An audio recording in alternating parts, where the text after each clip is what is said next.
morning, students. Happy Constitution Day to all of you. Are all the groups ready to give your presentations? As ready as we'll ever be.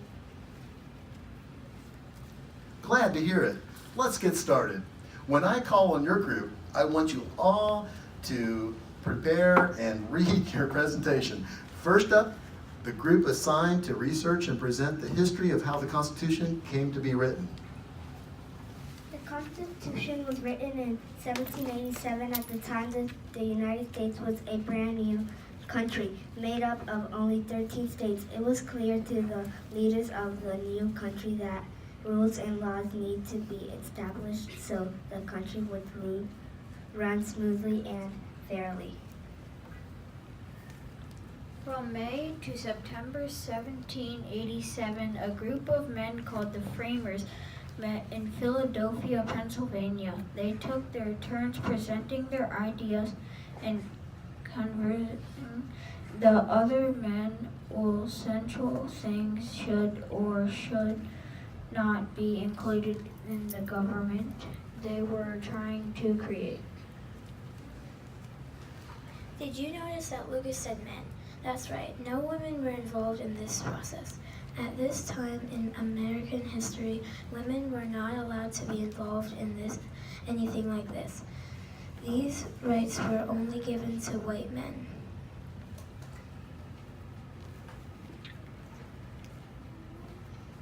Anyway, once the farmers came to the basic agreement on how the country should run, the Constitution has written.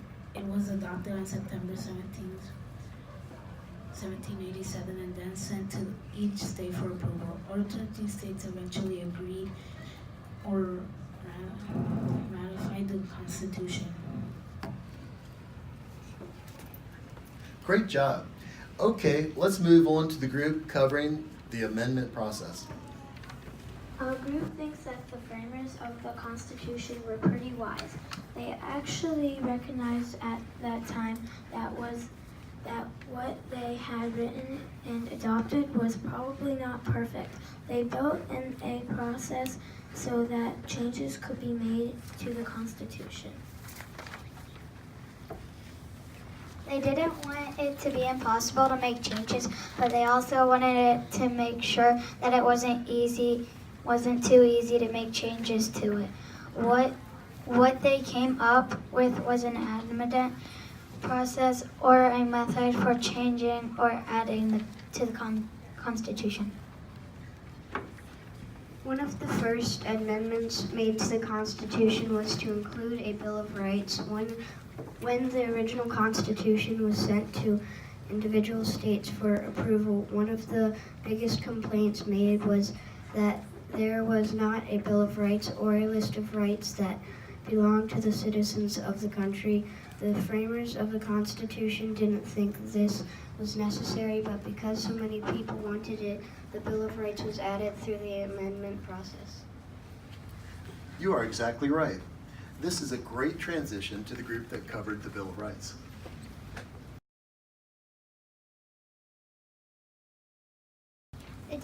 The first 10 amendments of the Constitution are called the Bill of Rights. Our group is going to explain each of those amendments in kid terms.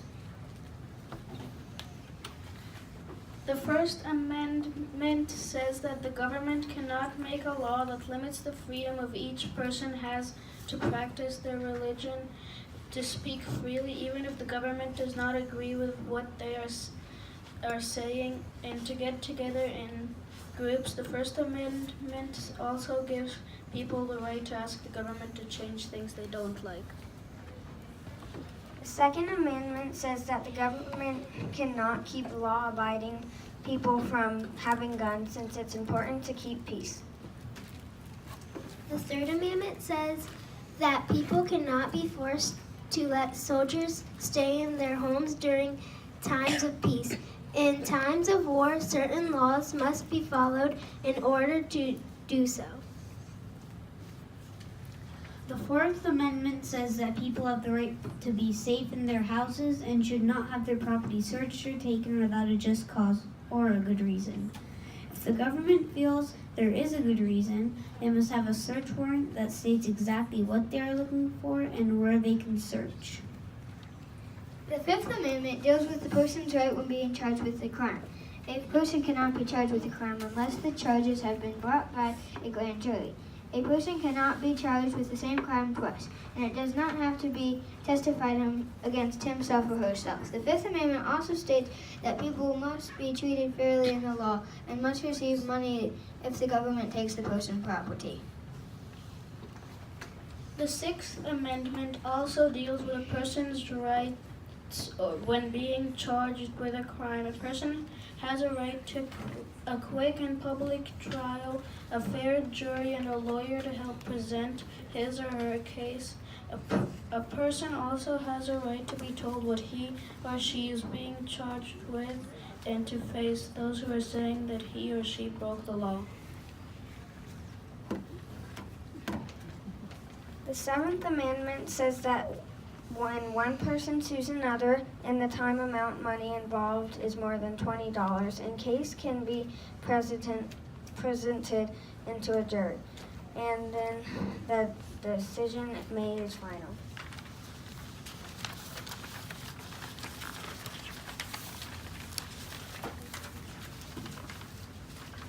The Eighth Amendment says that or expensive without reasons, bills or fines cannot be given. This is also the amendment that says that cruel or unusual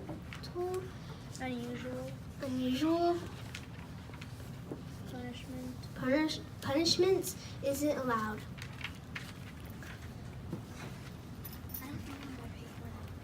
Connor's not here, but he... Excuse me, Connor is here. There we go. The Ninth Amendment is pretty simple. It just states that people have other rights not specifically stated in the Constitution. The 10th Amendment says, and final amendment include to the Bill of Rights says that powers not given to the national government ARE given to the individual states. In other words, in something is not covered in the Constitution, it is left to each state to decide or to add to the Constitution of the future. You five did a super job explaining the Bill of Rights. Let's go over some of the other amendments that have had a significant impact on millions of people over these last 200 plus years. Let's hear from the group covering the amendments that did away with slavery. In 1787, when the Constitution was originally written, slavery was both common and legal, but most black people living in America were slaves. As time went on, however, many people began to feel that slavery was wrong and that no human being should be owned by another person. However, slavery was an important way of life to white people living in the southern states. Without slaves, who would maintain the plantations, the farmland that those in the South depended on their livelihood? Most of the southern states felt that it should be left to each state to decide whether slavery should be legal or illegal. The United States government should stay out of it. This was a key argument leading up the Civil War.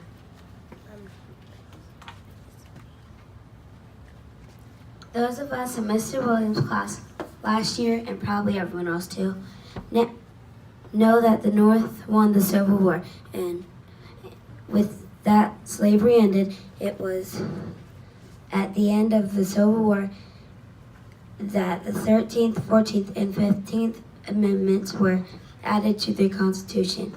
These three amendments were also known as the Reconstruction Amendments.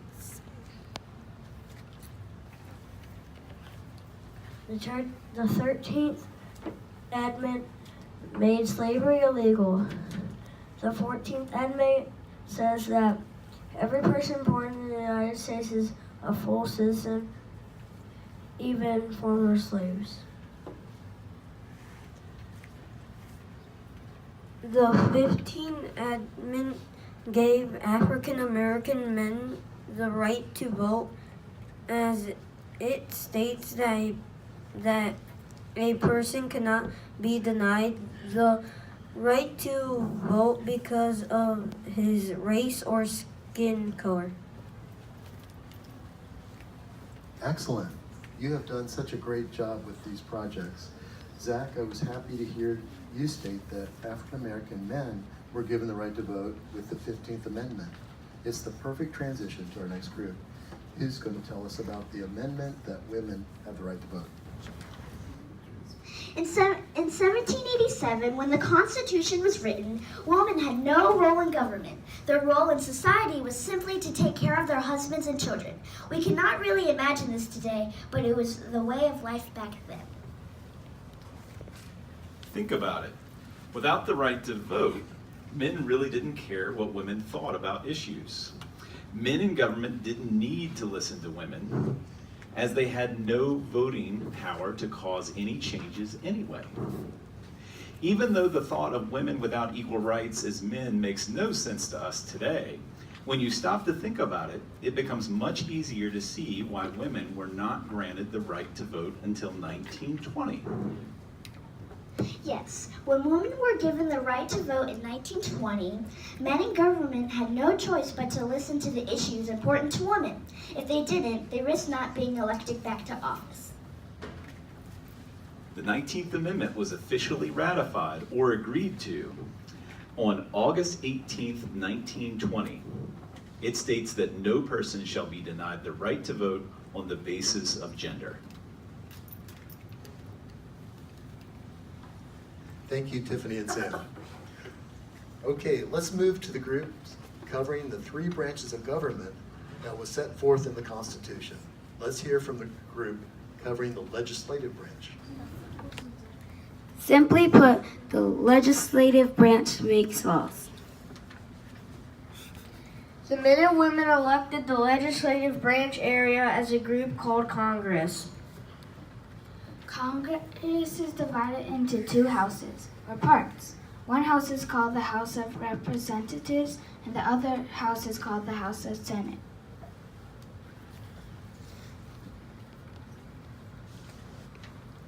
Perhaps you are wondering why Congress is divided like that. Why not have just one single Congress? Wouldn't things be a lot easier? That way, I think this is pretty interesting.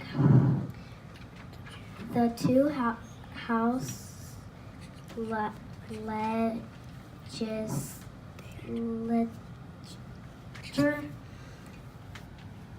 plane is also known as the Great Compromise.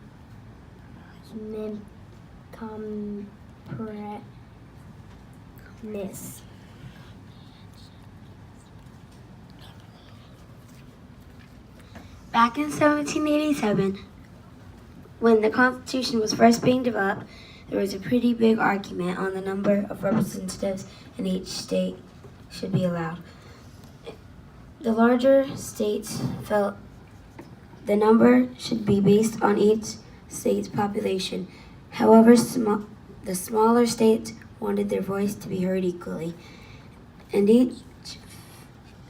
felt that each state having the smaller number of representatives was the way to go. The Great Compromise balanced these opposing wishes. The House of Representatives would be based on the state's population, while the Senate would have 2 representatives per state regardless of its population. Today, then, there are 100 senators, 2 from each of the 50 states, and 435 representatives. California has the most representatives with 53, followed by Texas with 36. And believe it or not, there is currently a 7-way tie for the state with the least representatives.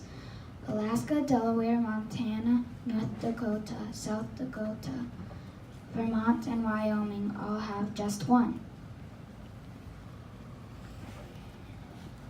There's one other important fact to know about the largest branch.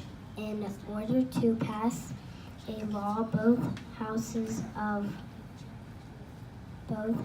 the House of Representatives and the Senate, must agree to the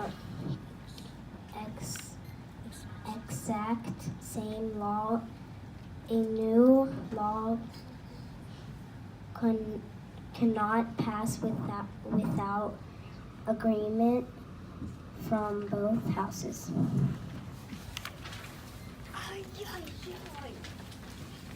Great job. You presented some interesting facts. My notes tell us that we have but one final group.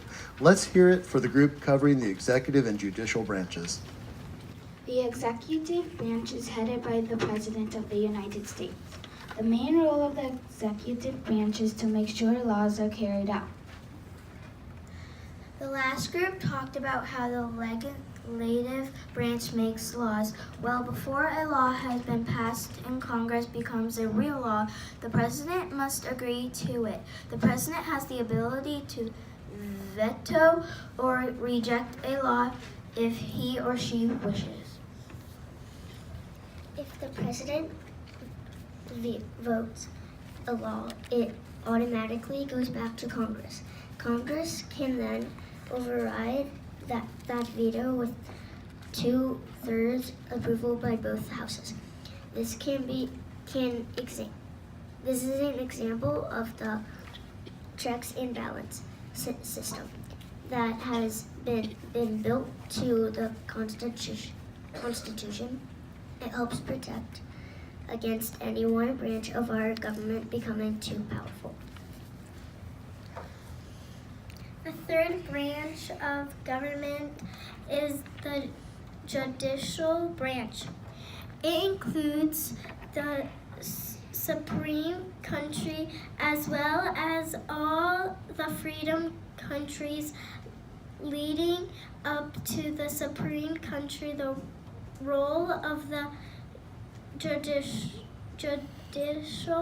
Branch is to important a law. Sometimes the judicial branch determines that a law is unconstitutional or not in line with what has been stated in the Constitution. The judicial branch has also plays an important role in protecting people's rights. The Bill of Rights include a number of individual rights granted to people to make sure they are not punished for a crime unjustly. The judicial branch of government is set up with an appeals system where people can take their case to a higher court for review. The last court a person can appeal to is the U.S. Supreme Court. They have the final say on a matter.